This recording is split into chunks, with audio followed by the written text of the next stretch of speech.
जामिया जी को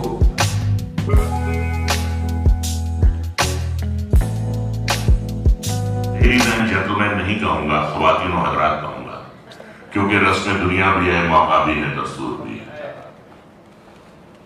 आज से ठीक 63 साल कबल आसिफ साहब का जो ख्वाब था वो अमल में आया और मराठा मंदिर में इसका प्रीमियर हुआ था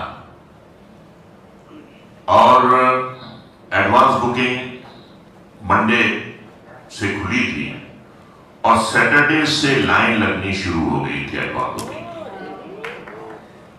की। यानी बॉम्बे सेंट्रल से 7 रस्ते तक की कतार थी और वो जो टिकट सीकर्स थे वो रास्ते में ही सोते थे, बिस्तर लेकर आए थे। ये था इस फिल्म का जलवा। इसे फिल्म नहीं कहना चाहिए, ये तो इतिहास है, ये तारीख है और इतिहास और तारीख ऐसे नहीं बनते जब तक आपके अंदर जुनून ना हो, जब तक आपके अंदर दीवानगी ना हो। वो मुगल आजम हो या वो ताजमहल हो, ये ख्वाब तभी अमल में आते हैं जब आप अपने काम के प्रति बहुत पैशनेट होते हैं। इसी फिल्म का एक गाना है कि मोहब्बत हमने माना जिंदगी बर्बाद करती है, मोहब्बत हमने माना जिंदगी बर्बाद करती है, ये क्या कम है कि मर जाने पे दुनिया याद करती है। आज हम याद कर रहे हैं उस शाहकार को, लाफानी शाहकार को, और शबाना जी की मौजूदगी में इस महफिल में 4 चांद लगाए हैं। आज आसिफ साहब या मुराद साहब जिस्मानी तौर पर तो इस दुनिया में मौजूद नहीं हैं, लेकिन उनका खून हमारी रगों में आज भी जोश मार रहा है। तो मैं कुछ बताना चाहूंगा ज्यादा वक्त ना लेते हुए कि मुगल आजम पहले शुरू हुई थी सबरू साहब और नरगिस जी को लेकर। सबरू साहब कर रहे थे प्रिंस सलीम का रोल और नरगिस जी अनारकली बनी थी। तो वो कुछ अमल में नहीं आया और जब तक पूरे तौर पर आसिफ साहब मुतमईन नहीं होते थे तब तक वो छोड़ते नहीं थे किसी को। उन्होंने अपने आप को भी नहीं छोड़ा और फिर शुरुआत की एक नई मुगल आजम की। और इतने बड़े दिल के इंसान थे वो, जब तक आपका बड़ा दिल ना हो, जब तक दिल का भी बड़ा कैनवस ना हो तो फिल्म बड़े कैनवस की नहीं बन सकती। उन्हें तानसेन की आवाज के लिए बड़े गुलाम अली खान साहब की जरूरत थी, तो नौशाद साहब से उन्होंने कहा कि लेकर आइए उन्हें। उन्होंने इससे पहले कभी कोई फिल्मी गाना नहीं गाया था, वो गाना भी नहीं चाहते थे।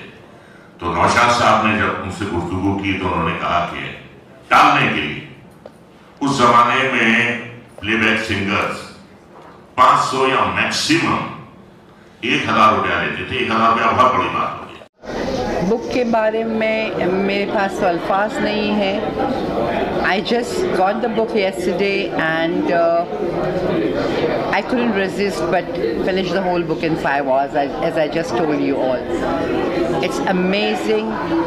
It's I can't tell you the hard work Sunil has put in. I wish him all the very success. It's a mixture of the reality and the fiction, but the way he has penned it, it's beautiful. And I'll request everyone and each one of you and everybody to read this book. And you can see the hard work of not only the director but also the people who work with him. It is not just one person, I feel. It's the work of a whole team and the dedication and just Junoon say not only the director, it's everybody, each and every person who is a part of the movie. I would say from the writers to the script writers to the cameramen to the assistants. You know, if when they all work together, the way he has put it in his book, I think now onwards, I mean, not that I'm feeling it does happen today also in Indian cinema. I would not say it Bollywood because I don't really like that word Bollywood. We have Indian cinema. We call it Indian cinema. क्योंकि Indian cinema में जितने भी लोग हैं, जितने भी directors हैं, मैं उन सबको अप्रिशिएट करती हूँ and I think they are doing a fantastic work. Of course, I would never say कि Mughal-e-Azam cannot be made again.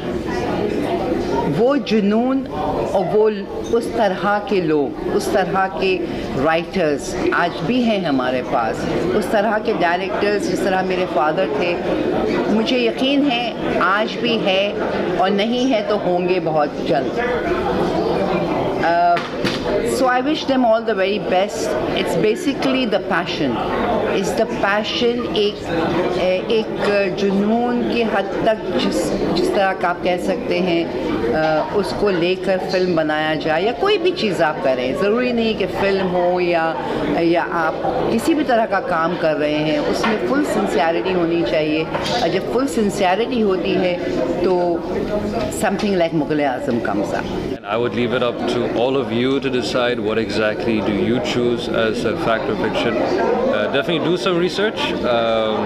You will come up with a lot of stories. I mean, me growing up in this household, I've heard my handful of stories given down from generation to generation. And I was always at awe by all of these stories, everything that was going on with his life, in Asif Saab's lives, and his method of working, his madness, the junoon, the ambition, whatever you want to call it, completely phenomenal. To see Sunil sir also pen those things down and for it to come across to the reader, be it fact or fiction, again, is truly mesmerizing. And I do applaud him, and I wish you all to definitely pick up the book and have a nice read. I wouldn't suggest spending 5 hours reading it. But it was like I just couldn't leave it once I started reading it. I could have taken it very easy and completed the book in 2 days, but no, it keeps you so involved that you don't want to leave it. Yeah. And all hats off to this spectacular author. Absolutely.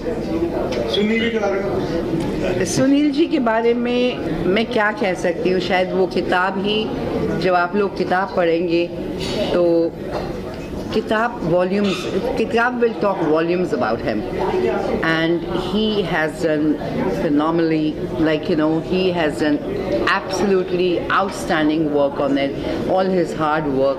And when I got to know that it took him 14 years to do this book, I mean, I have no words. He's really worked very hard, and he's done the way he has done it. It is absolutely fantastic. This is now, I believe, my third time meeting Sunil sir, and I can definitely say that just by meeting him 2 times, you can tell the dedication that he has in his craft, in his work.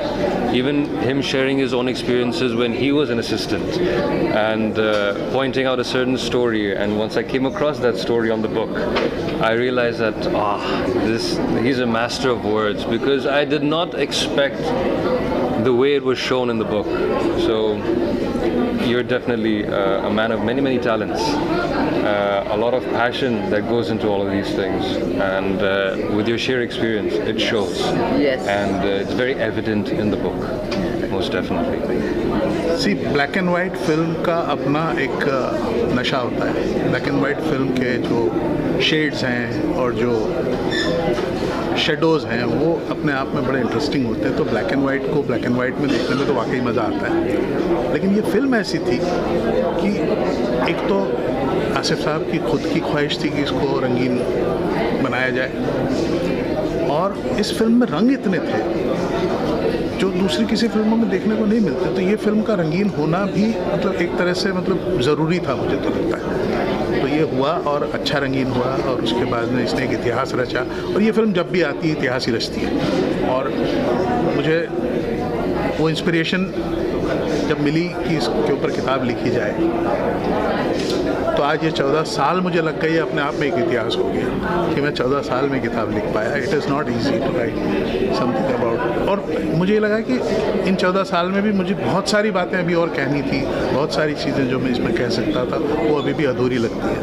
तो और भी चीज़ें इसमें कह सकता था, क्योंकि आसिफ साहब की ज़िंदगी में इतना कुछ हुआ कि मैं कई चैप्टर्स तो अभी तक टच ही नहीं कर पाया हूँ, मुझे लगता है। लेखक के लिए पुस्तक तो लिखते ही हैं, लेकिन ये कितनी बड़ी चुनौती थी आपके लिए? यहाँ का टाइम गया, इसको मशक्कत के बाद ये चुनौती थी? चुनौती तो मतलब पहले दिन से ये चुनौती थी कि मैं तो जब फिल्म एडिट करना शुरू किया था तभी चुनौती का सामना किया था कि क्या काटो, किसी मास्टर की एक फ्रेम भी काट देना मतलब गुनाह होता है। तो वो काटना ही अपने आप में बहुत बड़ी चीज़ थी, और मुझे वो जॉब दे दिया गया था, तो वो काटा मैंने। खैर, लोगों को अच्छा लगा, अच्छी बात है। लेकिन उसके बाद जब मैंने वो किस्से सुने उनके और जो इंस्पिरेशन मुझे मिली, तो मैंने लिखना शुरू किया। तो मुझे लगा कि अब मैं, सबसे बड़ा डायलेमा ये था कि मैं इसको जैसी ज़िंदगी है वैसी कहानी उठाऊं या मैं अपना फिक्शन कहूं। और चूंकि मेरे जहन में एक कहानी उभर रही थी, क्योंकि मुझे लगा कि इस किरदार के थ्रू मैं बहुत कुछ कह सकता हूं और बहुत सारे लोगों की कहानी कह सकता हूं। और दूसरा ये कि सोशल पॉलिटिकल सिनेरियो को बहुत अच्छे से डिस्क्राइब कर सकता हूं, क्योंकि इस फिल्म को बनने में जितने साल लगे और उसमें जो कुछ हुआ, हालात किस तरह बदले देश में, वो सबको भी मैं कहीं ना कहीं, हमारी इंडस्ट्री ने जो सफ़र किया पार्टीशन और वो सब, वो भी मैं इसमें कह सकता हूँ। तो मुझे लगा कि ये कहीं ना कहीं एक अलग तरह का काम है, तो वो करने के लिए बहुत बड़ा चैलेंज हो गया था कि कैसे मैं जस्टिस कर पाऊँगा सबको। And finally I think I have done justice to everything. Yes, surely. Yes, surely. I consider myself to be a fairly voracious reader.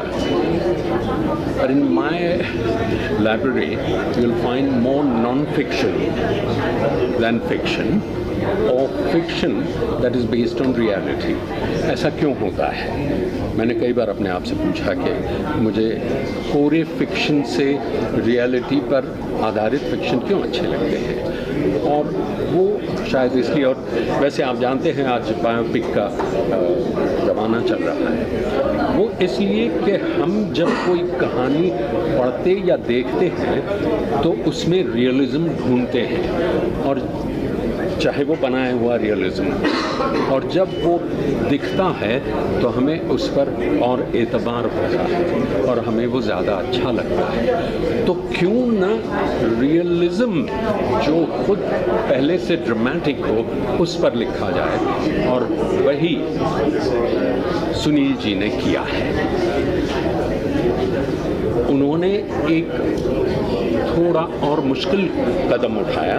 मैंने ये किया था कोई 15 साल पहले, जब मैंने लता मंगेशकर की बायोग्राफी लिखी, in search of Lata Mangeshkar, और हिंदी में अजीब दास्तां है ये। इन्होंने इसको फिक्शनलाइज किया है, जो बैलेंसिंग प्रक्रिया बहुत मुश्किल है। मैं आपसे पूछना चाहता हूँ कि क्या इस उपन्यास में हम असल ज़िंदगी के कैरेक्टर ढूंढ पाएंगे उनके नाम से? जो जानते हैं जी, या जिन्होंने थोड़ा भी पढ़ा है कहीं, या जिन्होंने फिल्म देखी है, उनके सामने वो सारे चरित्र अपने आप सामने आ जाएंगे। तो बहुत आसानी से आप उन चरित्रों को देख पाएंगे। लेकिन कई सारे नए कैरेक्टर्स भी आपको देखने को मिलेंगे इसके साथ। हाँ, वो आपके फिक्शनलाइजेशन का प्रोसेस। लेकिन आप बहुत आसानी से उन सारे किरदारों को समझ पाएंगे कि ये कौन है। यानी मेरा ये ख्याल है कि आने वाली नस्लें जो Sunil Salgia strategic writing institute से they will take a lead, और इस तरह की और दिलचस्प दास्तानें लिखेंगे। Congratulation. Thank you, thank you, thank you. आपका क्या जैसे मुग़ल आज़म एक सरप्राइज़ की तरह लोगों के सामने आया था, वैसे ही सुनील सालगिया की बुक मेरे सामने सरप्राइज़ की तरह आई है।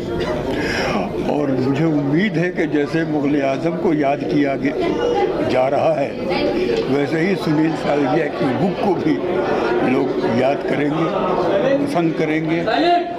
और यही मेरी दुआ है इसके लिए।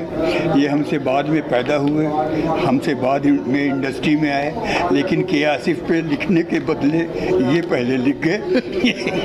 इसके लिए ये मुबारकबाद के मुस्तहिक हैं और बहुत सारी दुआएं हैं मेरी। इस किताब के बारे में कह सकता हूँ कि भूतो न भविष्यति हिंदी में एक शब्द है, ना ऐसा हुआ है और ना कभी होगा। मैंने इसकी सॉफ्ट कॉपी पढ़ी हुई है, 2 या 3 अध्याय पढ़े हैं, चैप्टर पढ़े हैं। मुझे इस बात का बहुत पूरी तरह से इत्मीनान है कि ऐसी किताबें आज की तारीख में इतने, यानी कि अगर मैं बात करूं 2022 के बाद पूरा परिवर्तन आ गया। उस बीच में अगर एक कोई इंसान उस डायरेक्टर के बारे में ऐसी बात लिखना चाहता है, कहना चाहता है अपने लेखनी के ज़रिए, ये बहुत ही अद्भुत है और इसमें पूरा श्रेय इनका है। इन्होंने इस बात को पहली बात तो सोचना कि इस महान कलाकार के बारे में लिखा जाए जिससे नए डायरेक्टर प्रेरित हों, और वो प्रेरणा मिलेगी, मुझे 100% उम्मीद है। ये मैं पूरी तरह से, आप देख रहे हैं, आप बहुत ही खूबसूरत तरीके से, और इसके प्रकाशक को मैं धन्यवाद देना चाहूँगा। इतनी खूबसूरत तरीके से बिल्ड किया है उन्होंने, इतना फॉन्ट लिया हुआ है और उतने चैप्टर छोटे छोटे लिखे हैं, क्योंकि आज की तारीख में किताब पढ़ने की आदत लोगों की चली गई है। और उस बीच में अगर सालगिया साहब इस किताब को लिखते हैं और एक ऐसे डायरेक्टर के बारे में जिससे हज़ारों लाखों करोड़ों लोग इंस्पायर होते हैं, बहुत बड़ी बात है। किसी फिल्म को 14 साल तक बनाना, उसके बारे में सोचना, दिन रात खाना पीना उठना, ये बहुत बड़ी बात है, बहुत बड़ी बात है। उस डायरेक्टर के बारे में अपनी ज़िंदगी में सिर्फ 4 या 5 फिल्में उन्होंने बनाई है, और इस फिल्म के ऊपर पूरी ज़िंदगी लगा देना, लोग कहते हैं बहुत एरोगेंट थे, वो आपको कहानियाँ मालूम पड़ेंगी। मुग़ल आज़म के ऊपर कितनी भी किताबें लिखी गई हैं, सब मैंने पढ़ी हैं, और उन किताबों की खास बात ये होती है कि डायरेक्टर का खासतौर से जिक्र आता है। और मैं हमेशा मानता हूँ कि प्रोड्यूसर डायरेक्टर हो तो के आसिफ जैसा हो, जो इस किताब में आपको पढ़ने को मिलेगा। तो प्लीज़ खरीदिए, पढ़िए और आशीर्वाद दीजिए इस किताब को, राइटर को। और इस समय मैं अपने 2 मित्रों को याद करना चाहूँगा। एक तो इरफान की बड़ी इच्छा थी कि वो के आसिफ का रोल निभाएं। इरफान ने मुझे कई बार अपनी निजी बातचीत में बोला था, और इरफान रियली चाहते थे, और मैं कल्पना कर सकता हूँ अभी हमारे एक दूसरे दोस्त तिग्मांशु धूलिया के आसिफ पर फिल्म बनाने जा रहे हैं। मैं आपको बता दूं, इरफान को ये कहानी मैंने सुनाई थी। जी जी जी जी, Irfan was in love with the story.